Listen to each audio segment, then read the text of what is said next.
hijack and hostage. The American people are being held hostage, and the process has been totally hijacked. We've heard repeatedly how simple, how nonpartisan, how easy the bill that Leader Thune has shown us today in terms of keeping the government open, how easy that is to vote for, to give us the 7 weeks while we work out our differences. But not only am I on leadership, I'm also on the Senate Appropriations Committee. The process of appropriating has been hijacked.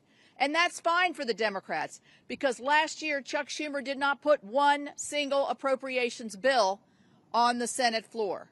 Our leader has put 3 on the Senate floor, and our committee has passed 8 bills out of appropriations. That's the process to get the will of the American people, where their priorities are, where they want to see us as a nation go with spending their hard-earned tax dollars. So while we have held hostage the American people to keep them from doing things that they like touring the Capitol or accessing benefits or the services that are provided by our federal government, they've also hijacked a process that we need to have in order to demonstrate to the American people what we promised them in this election and what President Trump promised them.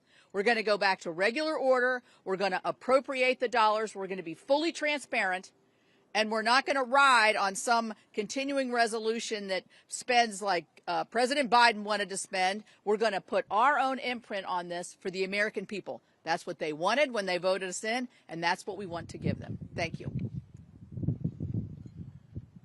I want to thank all the senators for being here with us and the House leadership team. These folks have worked very hard. I really appreciate that context that Chairwoman Moore Capito just added here, reminding everyone that this has been a bipartisan process. The appropriators are doing their work. Republicans are in charge of Congress in both chambers, and we are returning the work of Congress back to regular order. But it takes time to do that. We have to rebuild muscle memory. As noted, Chuck Schumer didn't do that process at all. And so it's hard work. It takes a lot of time on the calendar, and all we're asking for is a little extra time. We took the liberty this morning to play the highlight reel of everything our Democrat colleagues have said for the last several decades about shutdowns. Use their own words. We'll roll that out, and it'll be in the hallway for you later today. You can see that as well. To remind everyone that they always said that shutting the government down would be dangerous, destructive, selfish, and irresponsible. And suddenly now they've changed their tune. Don't buy it. The American people are not buying it. Chuck Schumer was reminded of a New York Times poll that came out yesterday. 65% of respondents are saying to the Democrats, do not shut the government down if you don't get what you want. I think that number is going to rise dramatically as the pain increases, and it is the pain that they have caused. We'll take a few questions.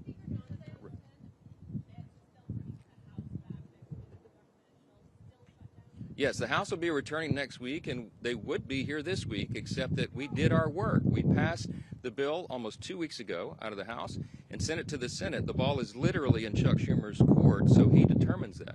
Now, as you all know, today and tomorrow we recognize the Yom Kippur, the Jewish high holiday, so that's always traditionally a day that Congress doesn't work. We respect that tradition. And so Friday would have been the first legislative day in the House, but there is nothing truly that we can do much on the floor while the lights are almost literally out here. We have to open the government. The first, the simplest, the most important job of Congress is keeping the government working for the people. All the Democrats have always said that until this week. Yes.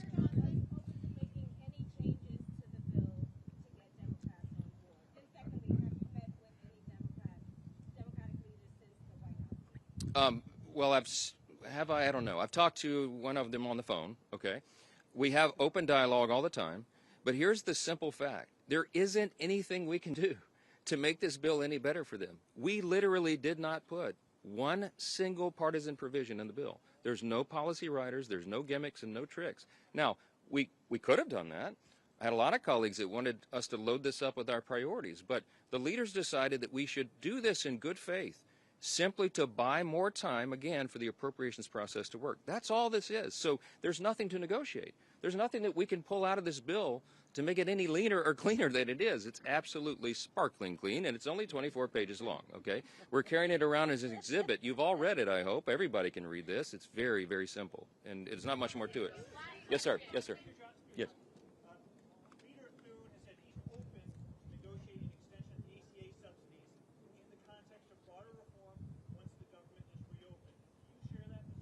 This is an extraneous matter right now. What the Democrats are doing is trying to grab a red herring. They're trying to bring in a December policy decision, which, by the way, is expiring because they themselves, the Democrats, put that into law. They had the expiration date set by themselves. But that is not a decision that has to be made until the end of the year, December 31. They're trying to bootstrap that and bring it into this very simple, very clean decision of a September funding stopgap. Don't buy it. They're grasping at straws because they want to have something to argue. They're claiming that Republicans are hurting health care. You should go read Chuck Schumer's counterproposal for the CR. We have a clean CR. They have a dirty CR, okay? And one of the reasons it's so dirty is because they wanted to cut $50 billion from the Rural Hospital Fund that we all work so hard to put into the American taxpayers' tax cut, American families' tax cut, because the One Big Beautiful Bill handled that. Now, there's something that you might want to think about. Why do they want to cut $50 billion from rural hospitals? Because many of them, most of them, are in red states. I mean, I hate to say it that way, but I can't figure out any other reason they would argue for that. And by the way, if they care so much about health care for the American people, they would not shut the government down. Because you know what stopped today, among the other important programs and services, is women, infants, and children's nutrition programs. They have stopped sustenance for people, health care for veterans, medical services, mental health services, all the things that people rely upon. FEMA. How many of you know we're in the middle of hurricane season? There's 2 off the coast of the U.S. right now.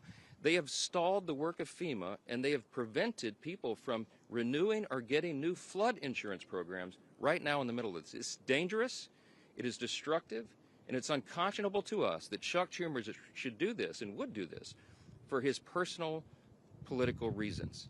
How long, the only question that we'll leave you with this morning is, how long will the Democrats allow Chuck Schumer to drive them off this cliff? Every single American needs to ask that question. Thanks for being here this morning. Well done.